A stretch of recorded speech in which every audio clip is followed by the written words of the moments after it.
Hello guys, welcome back to my another vlog. তোমরা সবাই কেমন আছো? আশা করছি ভীষণ ভালো আছো। আমিও কিন্তু ভীষণ ভালো আছি, সেটা হয়তো কথা শুনেই তোমরা বুঝতে পারছো। গতকাল ছিল রথ, আমাদের পাশের গ্রামে মানে বদ্যিপুরে রথ হয়, সেখানেই আমরা কিন্তু গেছিলাম রথ দেখতে। রথ টানা দেখতে পাইনি, তবে মেলাটা আর প্রণাম করে চলে এসেছিলাম। হ্যাঁ, রথ টেনেছিল 2:30-এর দিকে, আর আমরা গেছি 5:30টায়। তো কীভাবে দেখবো? আগে যখন ছোট ছিলাম বাবা নিয়ে যেত সাইকেলে করে, তখন রথ টানা দেখতে পেতাম। হ্যাঁ, এখন তো দুপুরবেলা যাবো, কে দেখবে? অনেকবার তো দেখেছি, এবারটা না হয় নাই দেখলাম এরকম ভাবি। কিন্তু আগে ছোটোবেলায় যখন ছিলাম প্রত্যেকটা বছর বাবা নিয়ে গেছে সাইকেলে করে, মনে আছে আমার। হ্যাঁ, সে বেলুন কিনে দিত, বাঁশিগুলো কিনে দিত, অনেক কিছু খাবারও কিনে দিত, ভীষণ ভালো লাগতো। তো যাই হোক, এখন বড় হয়েছি, এখন নিজে নিজেই যাচ্ছি এখন।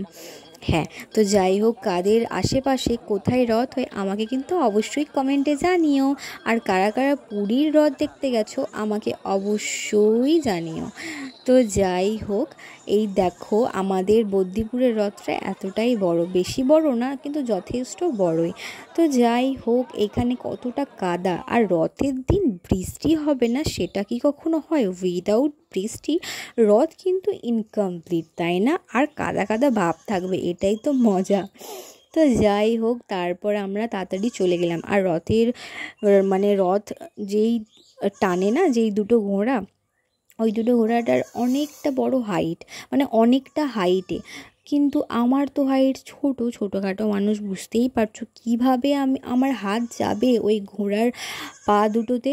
আমি তো বুঝতেই পারছিলাম না, ভাবছিলাম যে যাব কি যাব না, প্রেস্টিজের ব্যাপার যদি হাত না যায় আমার মানে ঘোড়ার পায়ের কাছে। তো অনেকক্ষণ ভাবার পর ভাবলাম যে না, যাওয়াই যাক, পাবো পাবো না পাবো পাবো, লাফিয়েই আমি প্রণাম করে নেব। আগে কি করতাম, মানে আগে কি হতো, যখন ছোট ছিলাম বাবা নিয়ে যেত, তো বাবা আমাদের তুলতো আর তুলে এভাবে প্রণাম করতাম। এখন তো তুলতে পারবো না, সে লাফাতে হবে। তারপর গিয়ে দেখলাম না, আমার হাত তো পৌঁছাচ্ছে। যাই হোক, প্রণাম করলাম, প্রণাম করে চলে আসলাম। হ্যাঁ, তো যাই হোক, মেলার ভেতরে না ঢুকতেই পারিনি, এতটা কাদা ছিল তার জন্য। তো যাই হোক, কিন্তু তারপরও কিছু কিছু মানুষ তো দেখছি না কাদার মধ্যেও চলে যাচ্ছে, তাদের ইচ্ছে, তাই না, মজা তাদের। তো যাই হোক, বেশিক্ষণ থাকিনি আমরা, মেলা একটু ঘুরেছি। মেলা ঘুরলাম কোথায়, ওই একটু আধটু ঘুরলাম, পুরোটা ঘুরিনি কাদার জন্য।